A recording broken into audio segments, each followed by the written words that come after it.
Hello, my friends. Welcome to Adda 24/7 Regulatory Bodies and SO channel.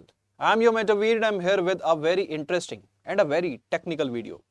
जी हाँ दोस्तों, recently अभी दो मॉनेटरी पॉलिसीज आई हैं. One is of December and other is of Feb. और दोनों में ही कुछ ना कुछ मेजर अनाउंसमेंट्स हुए हैं. पहली में हमारा सीआरआर कट किया गया और इस वाली में जो है हमारा रेपो रेट कट किया गया.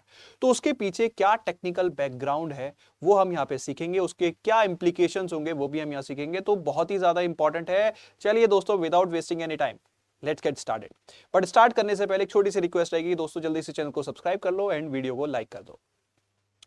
तो देखो, पहले कुछ टेक्निकल एस्पेक्ट पे फोकस करते हैं. देखिए, आरबीआई जो है, बहुत सारे लोग जो हैं कि they talk about monetary policy का ऑब्जेक्टिव को उनको क्लियरिटी नहीं होती है.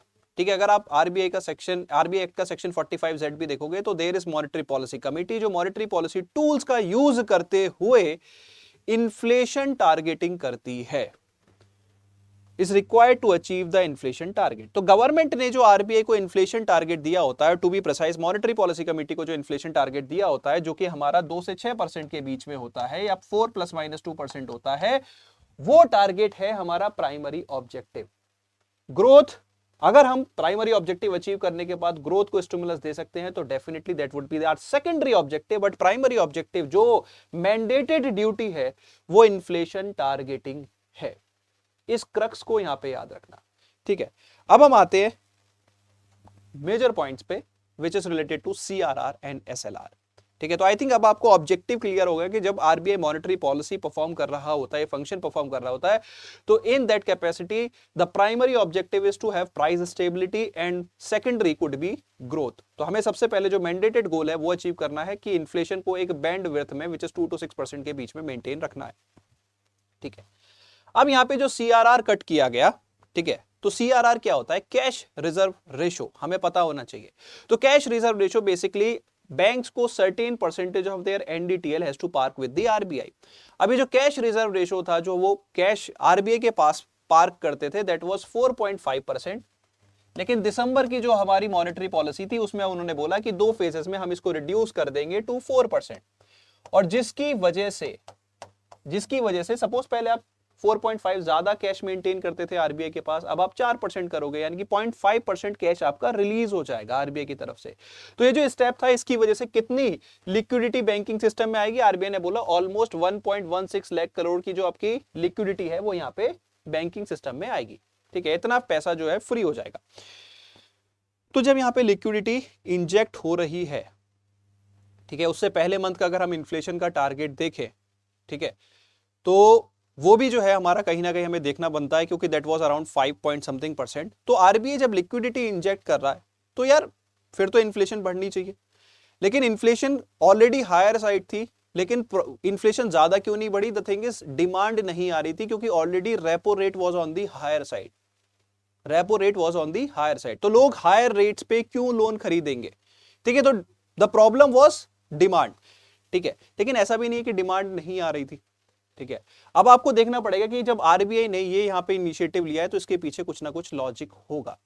उसके पीछे लॉजिक समझ लें कि जब आरबीआई ने लिक्विडिटी रिलीज की है तो उसके पीछे क्या लॉजिक है. तो देखो, उसके पीछे लॉजिक है कि अगर आरबीआई का आप इस बार की मॉनेटरी पॉलिसी में देखोगे तो रीजन वाज कि जुलाई से नवंबर तक का जो हमारा महीना था, दैट वाज सिस्टम लिक्विडिटी जो थी वो सरप्लस साइड थी. बैंक्स में देयर वाज सफिशिएंट फंड्स. लेकिन सडनली अगर हम देखें कि जो हमारा नवंबर के बाद दिसंबर जो महीना आया, इवन जैन में जो हमारा महीना रहा है, वहां पे हम लिक्विडिटी डेफिसिट्स की तरफ रहे हैं. ठीक है, उसके उन्होंने मल्टीपल रीजंस यहां पे बताए हैं, लेकिन देयर वाज डेफिशिएंसी. अब पहली चीज, आरबीआई में लिक्विडिटी मॉनिटर कैसे होती है? तो आरबीआई के अंदर एक डेडिकेटेड डिपार्टमेंट है, फाइनेंशियल मार्केट ऑपरेशंस डिपार्टमेंट, जो डेली बेसिस पे लिक्विडिटी ऑब्जर्व करता है थ्रू डिफरेंट पैरामीटर्स. ठीक है, like currency in circulation, cash reserve ratio, even weighted average call rate. उसके बारे में भी हम बात करेंगे. ठीक है, तो वहां से मतलब that department monitor the liquidity on a daily basis in the banking system, और वहां से आरबीआई को पता लगता है कि हम डेफिसिट, मतलब लिक्विडिटी में डेफिसिट हैं या सरप्लस है. ठीक है, तो यहां पे आपको पता लगा कि दिसंबर में we are entering towards deficit part. हमारी लिक्विडिटी जो है वो सिस्टम में कम हो रही है. ठीक है, so that was one of the reason. Even अगर मैं बात करूं इसके, अगर कुछ इंडिकेटर्स के बारे में बात करूं, लाइक सबसे पहले एक वेटेड एवरेज इंडिकेटर मैं आपको दिखाना चाहूंगा. ठीक है, reserve bank of India stated in the latest monthly update that in the overnight money market the weighted average call rate remaining within the LAF corridor averaging 6.62% during November to December, up from 6.48%। अब आप इस statement को समझिए। पहली चीज, आधे बच्चों को ये नहीं पता होता WACR क्या है, वेटेड एवरेज कॉल रेट क्या है। देखिए बैंक्स के पास क्या है, ओवरनाइट फंड्स बोरोइंग के लिए अपॉर्चुनिटी है कि वो एक दूसरे को फंड्स प्रोवाइड कर सकते हैं। ठीक है, SBI PNB को फंड प्रोवाइड कर सकता है अगर जरूरत पड़ती है तो। लेकिन अगर आप यहां पे देखो, वो इवन 6.68% तक कॉल रेट पे करने के लिए तैयार हैं, which is higher than the repo. मतलब RBI छोड़ो, they are borrowing from each other at a higher rate. ठीक है, तो that is the indicator which shows कि यार हमारे पास लिक्विडिटी की कितनी जरूरत है, हमें लिक्विडिटी की जरूरत है। मैं तो सिर्फ एक पैरामीटर बता रहा हूं, मैं सिर्फ आपको वेटेड एवरेज कॉल रेट बता रहा हूं, और ये इसलिए बता रहा हूं क्योंकि इसकी सिग्निफिकेंस कहां आती है, मॉनेटरी पॉलिसी कॉरिडोर में। मॉनेटरी पॉलिसी कॉरिडोर क्या होता है, मॉनेटरी पॉलिसी कॉरिडोर होता है आपका MSF से लेके SDF की बैंडविड्थ। ठीक है, और ये बैंडविड्थ कितनी चल रही थी, 6.75 से लेके इवन वी कैन से 6.25, और ये आपका 6.5 रेपो रेट हो गया। तो इट वाज ऑलमोस्ट MSF के आसपास ही थी, इट वाज ऑलमोस्ट MSF के आसपास अगर हम देखें। और अब जब आप डेफिशिएंसी में जा रहे हैं तो और भी हायर हो सकती है। तो RBI की मॉनेटरी पॉलिसी क्या करती है, RBI की मॉनेटरी पॉलिसी करती है कॉल रेट को, वेटेड एवरेज कॉल रेट को कहीं ना कहीं पॉलिसी रेट से अलाइन रखने की कोशिश करती है। ठीक है, this is again a very important objective of monetary policy, जो लोगों को नहीं पता होता। ठीक है, तो यहां पे अगर आप समझोगे कि वापस आता हूं पॉइंट पे, कि नवंबर से दिसंबर के बीच में जो वेटेड एवरेज कॉल रेट था दैट वाज 6.62, और उससे पहले का अगर हम डाटा देखें तो इट वाज 6.48, मतलब quite comfortable, even less than the repo. मतलब वहां पे लिक्विडिटी की जरूरत नहीं थी नवंबर से पहले। उसके बाद अगर इस पैरामीटर से हम लिक्विडिटी मेजर करें तो लोगों, मतलब बैंकिंग सिस्टम में लिक्विडिटी की जरूरत पड़ी। That's why they are even quoting higher rate for overnight borrowing. I think ये फंडा समझ में आएगा। तो then there are different other parameters like there are liquidity measure करने के डिफरेंट पैरामीटर्स होते हैं, M1 M2 M3 and all. ठीक है, तो इन सभी का कॉम्बिनेशन लेके RBI डिसाइड करता है कि हमारी लिक्विडिटी सरप्लस में है या डेफिसिट में है। तो यहां पे RBI को लगा कि हम जो है डेफिसिट की तरफ मूव कर रहे हैं, तो let's open the liquidity for the banking system, and that's why they have कटेड the CRR। एक और पैरामीटर है जो मैं आप लोगों के साथ शेयर करना चाहूंगा, जो RBI ने इस बार की मॉनेटरी पॉलिसी ने भी दिखाया है।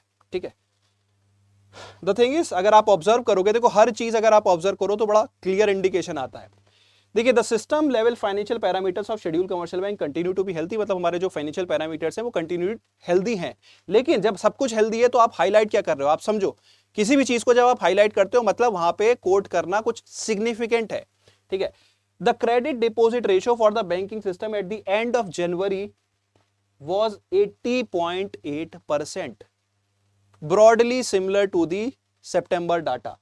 ठीक है, बाकी आप देखो banking liquidity buffers are sufficient, though the net interest margin moderated. किसी और के बारे में आपने डाटा कोट नहीं किया, आपने क्रेडिट डिपॉजिट रेशो के बारे में डाटा कोट किया है, और उसकी सिग्निफिकेंस होती है। जरा आप समझिए इस पॉइंट को। द थिंग इज, आप क्या करते हैं, आप डिपॉजिट्स लेते हैं, ठीक है, और इन्हीं डिपॉजिट्स का यूज करके आप क्रेडिट में देते हैं after maintaining certain buffers like CRR and SLR। तो इसको मेंटेन करने के बाद जो आपके पास बचा उससे आप क्या कर रहे हो, आप सर्टेन पोर्शन जो है आप क्रेडिट में दे रहे हो। तो क्रेडिट टू डिपॉजिट रेशो क्या हुआ, सपोज मेरे पास डिपॉजिट 100 रुपए के हैं और मेरी क्रेडिट डिपॉजिट रेशो 80.8 की है, दैट मींस मैं 80.8 रुपीस लोन में दे रहा हूं out of 100, which exposes my liquidity position. हम यहां पे दो सफिशिएंट बफर्स मेंटेन कर रहे हैं, बैंक्स कर रहे हैं, ठीक है, बट कहीं ना कहीं this is on the higher side. और ये क्यों हो रहा है, क्योंकि बैंक्स के पास लिक्विडिटी क्रंच है, वो RBI से बोरो नहीं कर रहे, वो एक दूसरे से बोरो कर रहे हैं, अपने डिपॉजिट्स का ज्यादा से ज्यादा परसेंटेज यूज कर रहे हैं। ठीक है, तो देखो एक आइडल क्रेडिट डिपॉजिट रेशो क्या होती है, दैट इज जनरली 65 से 75% के आसपास।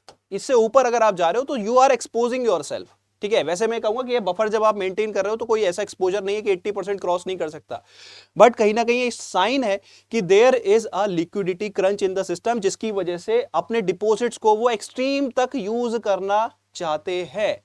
ठीक है, तो this is a very significant point जो इस बार की मॉनेटरी पॉलिसी में उन्होंने बताया।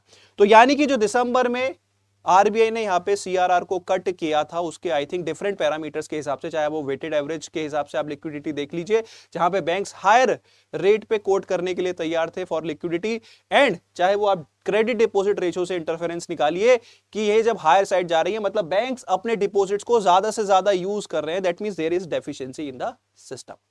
ठीक है, अब डेफिशिएंसी थी तो पहली चीज आपने क्या किया, आपने सीआरआर रिड्यूस कर दिया, that was a very appreciative step. ठीक है, लेकिन अगर आप सोचो, बहुत सारे बच्चे कहते हैं सर सीआरआर रिड्यूस किया, लिक्विडिटी आएगी तो मतलब इन्फ्लेशन आ जाएगी क्या? ठीक है, लेकिन ऑलरेडी एक डेफिसिट सिस्टम में एकदम से इन्फ्लेशन नहीं आती। तो इवन अगर आप इन्फ्लेशन का भी डाटा देखो तो यहां पे इस बार की मॉनेटरी पॉलिसी में उन्होंने बताया कि हमारी जो inflation for the current financial year is projected at 4.8% और नेक्स्ट के लिए जो रहेगी वो 4.2% रहेगी। ठीक है, दैट मींस इन्फ्लेशन हमारी वेल कंट्रोल्ड रहने वाली है। दैट मींस हम ऑलरेडी काफी ज्यादा डेफिशिएंसी में थे, जिसकी वजह से जो है हमें लिक्विडिटी को इंजेक्ट करना पड़ा। अगर लिक्विडिटी रिलेटेड अभी भी देखो, ये सीआरआर रिड्यूस करने के बाद भी लिक्विडिटी मैनेज नहीं हो रही है। आरबीआई अब क्या कर रहा है, आरबीआई ने लेटेस्ट अनाउंसमेंट्स किए, जरा आप समझो, आप पॉइंट समझो। Open market operation purchase auction of government Indian securities for an aggregate amount of 60,000। ठीक है, ये आप समझो ये क्या है, अगर आप इस फंडे को समझते हो, आरबीआई सेकेंडरी मार्केट में मतलब जो ऑलरेडी इशूड गवर्नमेंट सिक्योरिटीज है उनको बाई करेगा और रुपी को इंजेक्ट करेगा। कितना? To an extent of 60,000। और आई थिंक आज का या कल का ही डाटा है, आई थिंक 10 तारीख की न्यूज है, जिसमें आरबीआई ने बोला है कि जो फर्स्ट ट्रेंच में जो है 20,000 जो डिसाइड करा था, ये 20 नहीं 40,000 इंजेक्ट करेगा। मतलब आप देख लो कि huge liquidity deficiency is going at the moment. उसके अलावा उसने 56 day variable repo auction of 50,000 crore on फरवरी 7। ठीक है, इसके अंदर क्या होता है, आप एक मतलब जैसे आपका फिक्स्ड रेपो पे बाई ना करके आप रेपो कोट करते हैं कि आप किस एक्सटेंट तक आप बाई करना चाहते हैं। ठीक है, तो इवन हायर रेपो रेट जो होते हैं वो यहाँ पे कोट किए जा सकते हैं। मतलब सपोज फिक्स्ड रेपो तो हो गया 6 पॉइंट, अभी के लिए तो 6 पॉइंट जो अनाउंस है उसके हिसाब से 6.25। ठीक है, but here they can coat even 6.28, 6.3, जैसे कि कॉल मार्केट में था ना कि हायर अमाउंट कोट कर सकते हैं, because they need funds, so they can use this variable repo rate auction up to a limit of 50,000। इसके अलावा ऑलमोस्ट 5 बिलियन के करेंसी स्वैप, यानी कि जिन बैंक्स के पास यूएसडी है, ठीक है, तो वो आरबीआई को यूएसडी दे देंगे, ठीक है, और उनसे रुपी ले लेंगे। ठीक है, उनसे रुपी ले लेंगे और उनको यूएसडी दे देंगे, और बाद में ये रुपी यूएसडी को बाई कर लेंगे एट अ प्रीमियम।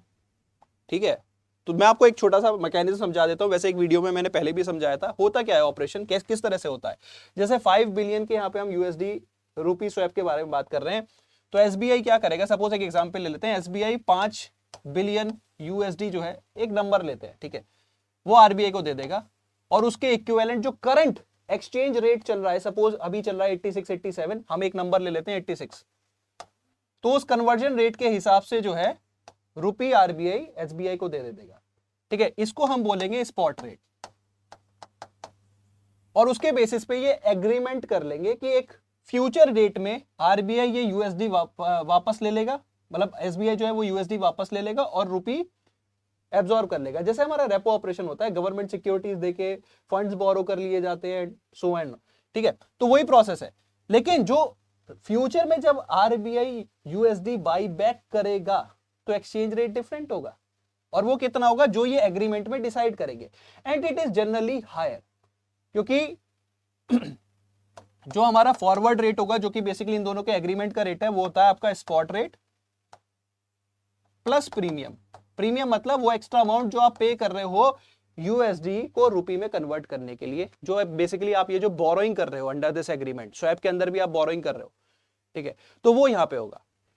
ठीक है, तो देखो अब आपको आई थिंक ये जो सीआरआर का इनिशिएटिव लिया गया है, ये जो ओपन मार्केट ऑपरेशंस हो रहे हैं या जो वेरिएबल रेपो रेट हो रहे हैं, तो दैट मींस सिस्टम या banking liquidity is highly on the deficit side. सिर्फ सीआरआर रिड्यूस करने से काम नहीं बना, इसीलिए आपने 60,000 करोड़ के ओपन मार्केट ऑपरेशंस का अनाउंस किया, जिसमें से 40,000 करोड़ आप 13 तारीख में कर रहे हैं। 56,000 करोड़ के आपने वेरिएबल रेपो रेट ऑक्शन के बारे में बात किया। इसके अलावा आपने $5 बिलियन का यूएस रूपी करेंसी स्वैप के बारे में बात किया। तो you are injecting so much of money in the system and this particular reason, इसका रीजन हो सकता है कि बैंक जो अपने डिपॉजिट्स को शायद ज्यादा यूज कर रहे थे। मुझे सरप्राइज नहीं होगा, आप ऑब्जर्व करना इन द कमिंग डेज आप थोड़ा सा क्रेडिट डिपॉजिट रेशो को डाउन साइड जाते हुए देख सकते हो, बिकॉज अल्टीमेटली जब कोई भी चीज सिस्टम में कोट होती है उसका रीजन होता है। And I am sure in the coming days आप क्रेडिट डिपॉजिट रेशो को 80 से नीचे देख सकते हैं आफ्टर दीज स्टेप्स। बाकी आरबीआई में भी अगर उसको लिक्विडिटी और भी कम लगती है तो वो और भी लिक्विडिटी इंजेक्ट कर सकता है।